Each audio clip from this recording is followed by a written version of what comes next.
Entro la fine del 2025 partirà il restauro del monumento al Gatamelata, il capolavoro del Donatello. Ha bisogno di interventi urgenti stabiliti dalle indagini accurate effettuate negli anni scorsi.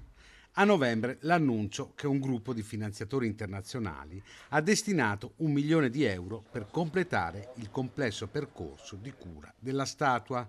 La soprintendenza sta mettendo a punto le indicazioni.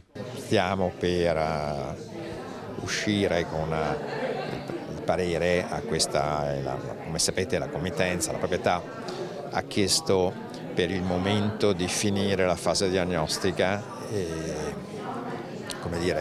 per ragioni abbastanza ben documentate, portandolo nel Museo Boito per finire la diagnostica, per fare finalmente il progetto esecutivo, perché la sovrintendenza autorizza un progetto di restauro, non autorizza così, e quindi siamo in questa fase molto limitata nel tempo. I tempi sono dettati anche dalla burocrazia, ma entro 5 mesi, quindi intorno ad ottobre, il progetto definitivo di restauro dovrebbe essere pronto in modo da consentire la partenza del cantiere. Il cronoprogramma dei progettisti della delegazione pontificia ha richiesto 5 mesi per arrivare al progetto, poi sarà il restauro.